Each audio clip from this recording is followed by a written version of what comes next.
घुसपैठ और धर्मांतरण वेजिंग वॉर है। अपने दिमाग से निकाल दीजिए कि मुगल यहां सत्ता के लिए आए थे। मुगल यहां केवल और केवल इस्लाम को फैलाने आए थे। और दूसरा सबसे बड़ा झूठ यह भी निकाल दीजिए कि अंग्रेज यहां सत्ता के लिए आए थे, ईस्ट इंडिया कंपनी व्यापार करने आई थी। ईस्ट इंडिया कंपनी अंग्रेजों के लिए रास्ता बनाने आई थी और अंग्रेज आए थे कन्वर्जन कराने। सत्ता के जरिए कन्वर्ट करना आसान होता है, इसलिए मुगलों को सत्ता चाहिए थी इस्लाम को फैलाने के लिए, अंग्रेजों को सत्ता चाहिए थी क्रिश्चियनिटी को फैलाने के लिए। और वेजिंग वॉर के लिए बाकायदा प्रोविजन है, पुराने वाले कानून में था, नए वाले कानून में भी है। घुसपैठ और धर्मांतरण ऑर्गेनाइज क्राइम है, संगठित अपराध है। कोई एक व्यक्ति नहीं करता, पूरा सिंडिकेट होता है। एक व्यक्ति बॉर्डर से घुसपैठियों को अंदर कराता है, अंदर आता है, एक व्यक्ति उसका आधार बनवाता है, दूसरा उसका राशन कार्ड बनवाता है, तीसरा उसका बर्थ सर्टिफिकेट बनवाता है, एक व्यक्ति उसका डोमिसाइल सर्टिफिकेट बनवाता है, एक आदमी उसका बैंक में खाता खुलवाता है। यह सारा पूरा प्लान्ड वे में होता है। और जो प्लान्ड क्राइम होता है, इससे निपटने के लिए हर राज्य के पास अपना कानून है। आपके बंगाल सरकार के पास भी कानून है। मैं आज आपके सिलीगुड़ी की धरती से बहुत जिम्मेदारी के साथ कह रहा हूं, बंगाल सरकार केवल 5 कानून लगा दे, 5 धारा लगा दे, घुसपैठियों और उनके मददगारों के खिलाफ एनसे, यूएपीए, वेजिंग वॉर, देशद्रोह और गैंगस्टर एक्ट लगा दे, 80% घुसपैठी अपने आप भाग जाएंगे। एनआरसी की जरूरत ही नहीं पड़ेगी, 80% अपने आप भाग जाएंगे। घुसपैठी आते कैसे? मैं जब 2017 में एक बार आया था, असम के बॉर्डर पे भी गया था कि पीआईएल करना था, तो मैंने कहा एक बार चल के जरा मौका है देख के आ जाऊं हो क्या रहा है। बॉर्डर पे 2000 रुपए दे के अंदर आते हैं, खुला रेट है 2000 रुपए। आपके बॉर्डर पे क्या रेट है मुझे नहीं पता, मैं बाकी बॉर्डर के बता रहा हूं। 2000 रुपए में घुसपैठी अंदर आ जाते हैं। गाय को बाहर करने का 500 रुपए रेट है, घुसपैठिए का अंदर लेने का 2000 रुपए रेट। और बॉर्डर पे ड्यूटी लेने के लिए बाकायदा मंत्रियों की सिफारिश चलती है। बॉर्डर पे रक्षक हमारे भक्षक बन के बैठ गए हुए। गाय जा रही है 500 रुपए पर गाय, घुसपैठिया आ रहा है 2000 रुपए पर घुसपैठिया। अंदर आते हैं 2000 रुपए में आधार बनवा लेते हैं। जब एक डॉक्यूमेंट बन गया, उसको यूज करके दूसरे दलाल को 2000 रुपए दिया, राशन कार्ड। 2 डॉक्यूमेंट हो गया, तीसरे दलाल को 2000 रुपए दिया, बर्थ सर्टिफिकेट। 3 डॉक्यूमेंट हो गया, चौथे दलाल को पकड़ा, 2000 रुपए में डोमिसाइल सर्टिफिकेट। 4 डॉक्यूमेंट हो गया, आरटीओ ऑफिस के दलाल को पकड़ा, 3 से 4000 रुपए में ड्राइविंग लाइसेंस। 5 डॉक्यूमेंट हो गया, जनधन खाता खुलवा लिया, वोटर आईडी में नाम जुड़वा लिया, सारी सरकारी योजनाओं का फायदा, मुफ्त में राशन ले रहे हैं, मुफ्त में अनाज ले रहे हैं, सब कुछ ले रहे हैं मुफ्त में। लागत कितनी? 10 से 15 हजार। फायदा कितना? साल में 5 लाख का। क्यों चल रहा है? क्योंकि भारत में घुसपैठियों पे, उनके मददगारों पे न एनसे लगाया जाता है, न यूएपीए लगाया जाता है, न वेजिंग वॉर की धारा लगाई जाती है, न देशद्रोह लगाया जाता है, न गैंगस्टर एक्ट लगाया जाता है। ये 5 धाराएं लगने शुरू हो जाए, घुसपैठिए अपने आप भारत छोड़ के भागेंगे, बंगाल छोड़ के भागेंगे। हमने परमाणु बम बनाया, आज तक चलाया क्या? जोर से बताइए। नहीं। हमने ब्रह्मोस बना लिया, अग्नि मिसाइल बनाया, चलाया क्या? अभी राफेल खरीद लिया, चलाया क्या?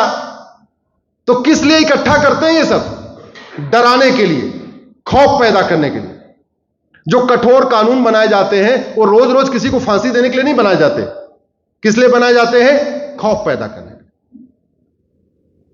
दूसरा, धर्मांतरण एक संगठित अपराध है।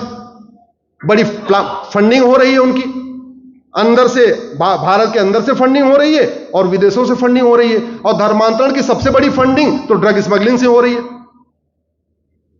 आज की डेट में कोई भी engineering college, medical college, university college ऐसा नहीं है जहां ड्रग स्मगलर ने अपना नेटवर्क नहीं फैला दिया। ड्रग का सबसे बड़ा कारोबार कौन करता है, कहां से करता है, वो बताने की जरूरत नहीं है। ड्रग स्मगलिंग से जो पैसा आ रहा है उसका लगभग 50% पैसा वापस हिंदुओं को कन्वर्ट करने में खर्च किया जा रहा है। और आज की डेट में कन्वर्जन सबसे बढ़िया प्रोफेशनल जॉब हो चुका है भाई। अमर अगर ड्राइवरी करेगा तो 20,000 रुपए कमाएगा। अमर अगर इंजीनियर बन जाएगा तो 50,000 रुपए कमाएगा। पत्रकार बन जाएगा तो भी 50-60,000 रुपए कमाएगा। एमबीए कर लेगा तो 1 लाख रुपए कमाएगा। इतने कमाएगा ना शुरुआत में। लेकिन वही अमर धर्मांतरण कराना शुरू कर दे अपने जाति के लोगों का तो महीने में 5 लाख रुपए कमाएगा। एक फैमिली पे 1 लाख रुपए आता है। और केवल परिवार के मुखिया को कन्वर्ट करना है, पूरा परिवार तो अपने आप कन्वर्ट हो जाएगा। तो वो क्या कर रहा है?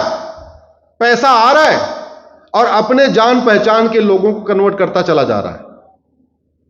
क्यों कर रहा है? पैसा आ रहा है। पैसा बंद हो जाए, कन्वर्जन बंद हो जाएगा। फॉरेन फंडिंग बंद हो जाए, अंदर से जो फंडिंग आ रही वो बंद हो जाए, कन्वर्जन बंद। 10-20 कन्वर्जन कराने वाले मिशनरियों जिहादियों को आजीवन कारावास, फांसी दिया, कन्वर्जन बंद। तो बातें करने से, अच्छा हम क्या प्रयास कर रहे हैं? हम क्या कर रहे हैं? घर वापसी कर रहे हैं। करना चाहिए, बहुत जरूरी है।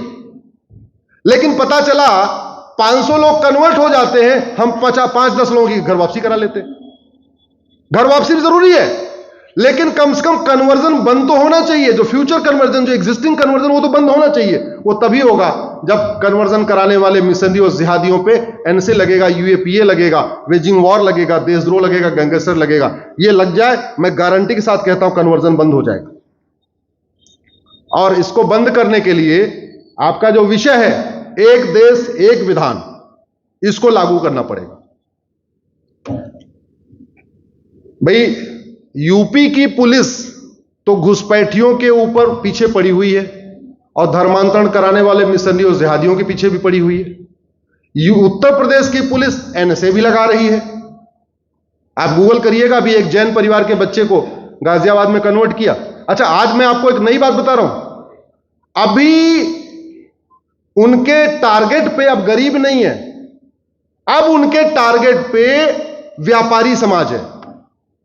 माहेश्वरी समाज, अग्रवाल समाज, मारवाड़ी समाज, जैन समाज, ये है।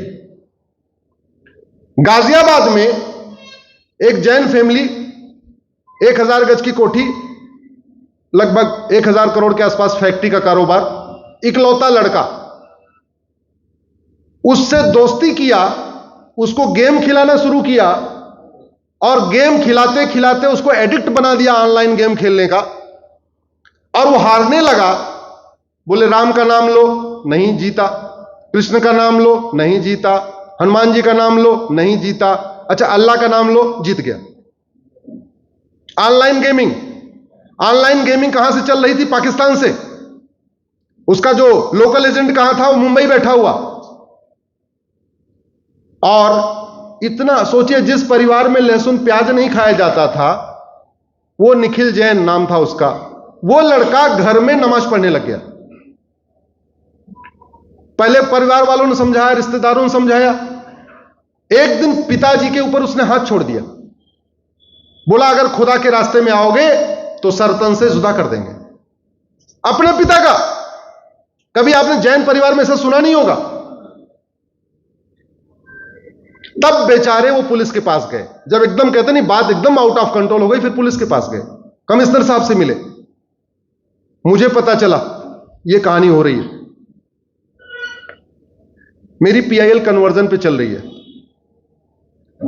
मैंने कमिश्नर साहब से रिक्वेस्ट किया, एक काम करिए, इसके खिलाफ एनएसए लगा दीजिए। धर्मांतरण पे 2 साल पहले कभी एनएसए लगा नहीं था। कमिश्नर साहब भी संकोच कर रहे थे, कैसे लगाऊं कैसे लगाऊं। उन्होंने पूरा रिसर्च करवाया, वकीलों से बात किया। सभी वकीलों ने बोला साहब ऐसा आज तक कभी लगाई नहीं, कैसे लगाएंगे। अरे हमने कहा कभी नहीं लगा तो कभी तो लगाना पड़ेगा, लगाइए आप इसको। हमने उनको थोड़ा मोटिवेट किया, हमारे से थोड़े मित्र भी थे, वो मान गए। उन्होंने पूरे उस सिंडिकेट के ऊपर एनएसए लगा दिया। एनएसए लगाने का फायदा होता है 1 साल तक जमानत नहीं होती। उसके बाद जब किसी केस पे पहली बार एनएसए लगता है तो मामला हाईकोर्ट जाता है कंफर्म करने के लिए कि जो एनएसए लगा है सही लगा है कि नहीं लगा। मामला इलाहाबाद हाईकोर्ट गया। इलाहाबाद हाई कोर्ट में 5 मेंबर की कमेटी बनी, उन्होंने कंफर्म कर दिया कि हां, धर्मांतरण राष्ट्र की सुरक्षा के लिए खतरा है, इस पे एनसे लगाया जा सकता है, और एनसे लग गया, कंफर्म हो गया। उसके बाद से उत्तर प्रदेश में जब भी कोई धर्मांतरण होता है, धड़ाधड़ योगी जी की पुलिस एनसे लगाना, पहला काम एनसे लगा देती है।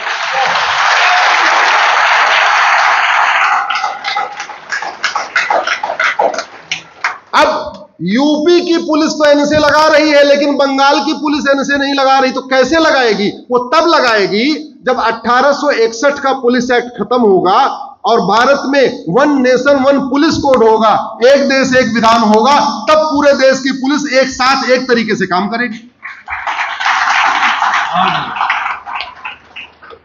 अब 1 नेशन 1 पुलिस कोड हो गया, दूसरा काम करना क्या पड़ेगा? 1 नेशन 1 पिनल कोड बनाना पड़ेगा, एक देश एक दंड संहिता। क्यों जरूरी है? क्योंकि आज की डेट में हमने क्या किया है, कानूनों का मकड़जाल बना रखा है। घूसखोरी का अलग कानून, जमाखोरी का अलग कानून, घुसपैठ का अलग, धर्मांतरण का अलग, फलाने का अलग, फलाने का, इतने कानून है ना। वो जो बेचारा एफआईआर लिखता है, कांस्टेबल 10वीं पास होता है या 12वीं पास होता है, ना उसको पता, ना थानेदार को सारे कानूनों के बारे में पता, और बाकी तो छोड़िए, वकील और जजों को भी नहीं पता होता है। भाई, भारत में कानून कितने घटिया है, इसको आप समझिए। आम जनता तो छोड़िए, जज साहब को भी समझ नहीं आ रहा है।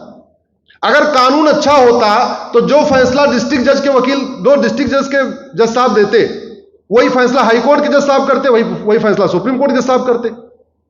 ऐसा क्या कानून है कि डिस्ट्रिक्ट जज साहब उसका अलग इंटरप्रिटेशन कर रहे हैं, हाई कोर्ट के जज साहब अलग इंटरप्रिटेशन कर रहे हैं, सुप्रीम कोर्ट के जज साहब अलग इंटरप्रिटेशन कर रहे हैं? जब ऐसा कानून हमें नहीं चाहिए, हमें तो क्रिस्टल क्लियर कानून चाहिए। इसलिए मैं कह रहा हूं, भ्रष्टाचार अपराध के जितने कानून हैं उनको मर्ज करके एक कानून बनना चाहिए, 1 नेशन 1 पिनल कोड, एक देश एक दंड संहिता। अमेरिका में फेडरल पिनल कोड ऐसा ही है। तीसरा क्या काम करना चाहिए खौफ पैदा करने के लिए? 1 नेशन 1 एडमिनिस्ट्रेटिव कोड। कलेक्टर कप्तान के लिए पूरे देश का एक कानून होना चाहिए। अभी चूंकि कलेक्टर कप्तान लोग स्टेट गवर्नमेंट के अधीन रहते हैं, तो वो सारा वो राज्य के सत्ताधारी पार्टी के इशारे के हिसाब से करते हैं, वो जनता के लिए नहीं करते। हालांकि उनको वेतन भत्ता, गाड़ी बंगला सब आम जनता के टैक्स से मिलता है। उनकी ड्यूटी है जनता को सुरक्षा प्रदान करना, उनकी ड्यूटी है अधर्म का नाश करना, लेकिन वो सत्ता के इशारे से काम करते हैं। वो तब ठीक होगा जब एक यूनिफॉर्म एडमिनिस्ट्रेटिव कोड होगा, यूनिफॉर्म पुलिस कोड होगा, यूनिफॉर्म पिनल कोड होगा, यूनिफॉर्म एडमिनिस्ट्रेटिव कोड होगा। और चौथा, ये घुसपैठ धर्मांतरण तब रुकेगा जब इनको 6-6 महीने के अंदर सजा मिलना शुरू हो जाए। भारत में तो 20 साल 30 साल किसी का कोर्ट से पाला पड़ा होगा तो उसको पता है कि कितना लंबा लंबा केस चलता है कोई कोर्ट का भुक्तभोगी है क्या?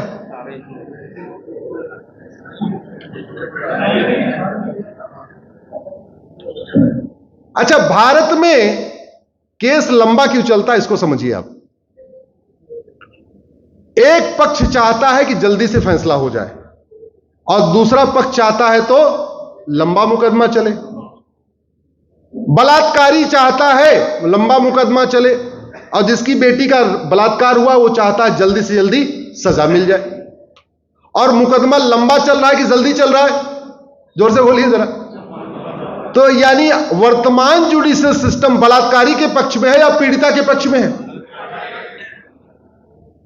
दो लोगों का जमीन का झगड़ा है, एक आदमी असली जमीन का मालिक है, दूसरा नकली है।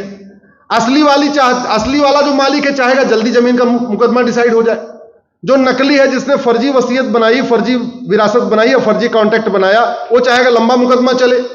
और मुकदमा लंबा चल रहा है तो वर्तमान व्यवस्था ईमानदार के पक्ष में है कि बेईमान के? जानते क्यों है? क्योंकि भारत में झूठ बोलना अपराध नहीं है। इसलिए मैं कहता हूं, आप यहां पे महामंडलेश्वर की संख्या डबल कर दीजिए, आचार्यों की संख्या डबल कर दीजिए, कथावाचक की संख्या डबल कर दीजिए, मंदिरों की संख्या डबल कर दीजिए, सब कुछ डबल कर दीजिए। जब तक कानून का खौफ नहीं पैदा होगा, जब तक झूठ बोलना गंभीर अपराध नहीं होगा, तब तक झूठ बंद नहीं होगी।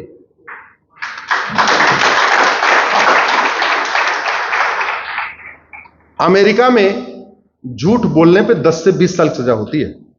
ऑस्ट्रेलिया में 14 से 20 साल है, कनाडा में 10 से 20 साल है। दुनिया के कई देशों में झूठ एक गंभीर अपराध है और इसीलिए वहां झूठ नहीं बोलते।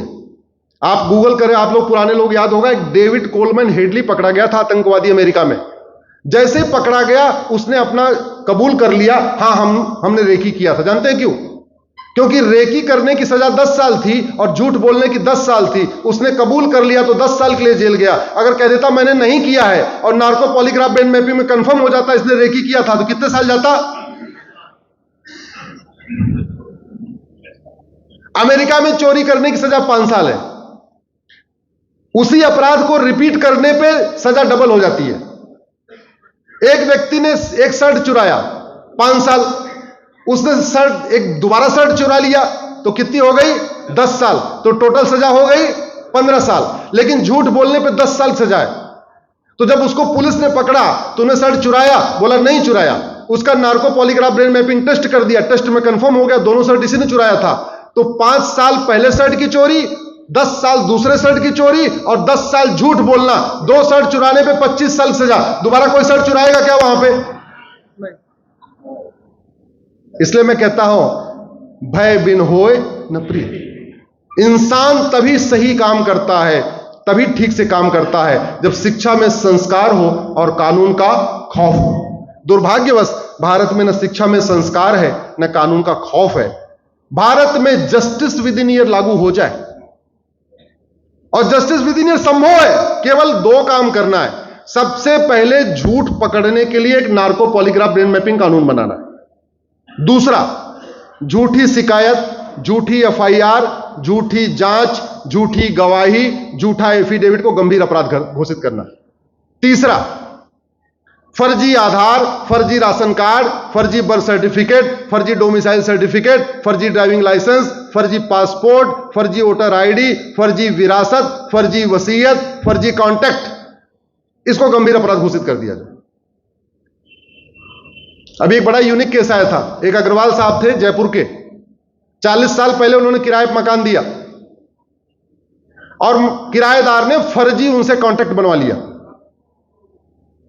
और 40 साल मुकदमा चला है। सुप्रीम कोर्ट से डिसाइड हुआ। तो जिस दिन लकली उनका मुकदमा डिसाइड हुआ, मैं भी खड़ा था। हमको पहचान गए, वीडियो देखते होंगे हमारा।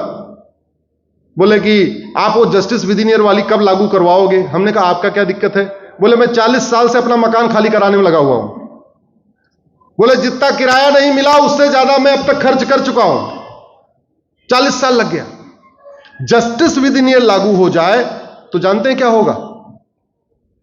घूसखोरी कमीशन खोरी बंद होगी, और घूसखोरी कमीशन खोरी बंद हो जाएगी तो घुसपैठ बंद हो जाएगी। क्योंकि घुसपैठ का मूल कारण क्या है? भ्रष्टाचार। और भ्रष्टाचार बंद हो गया तो लोगों की हत्या बंद हो जाएगी। क्योंकि 5 लाख लोग जो रोड एक्सीडेंट में मरते हैं उसमें 4 लाख लोग गड्ढों के कारण मरते हैं, और जो सड़क में गड्ढे होते हैं उसका मूल कारण क्या है? जोर से बोलिए जरा। भारत में लगभग 5 लाख लोग मिलावटी दवा खा के और मिलावटी दूध पी के और मिलावटी जूस पी के मरते हैं। अगर जस्टिस विद इन ईयर हो जाए, कठोर दंड हो जाए, ये मिलावटखोरों को जल्दी जल्दी सजा मिलना शुरू हो जाए तो 5 लाख लोगों की जिंदगी बचेगी कि नहीं बचेगी? बचेगी।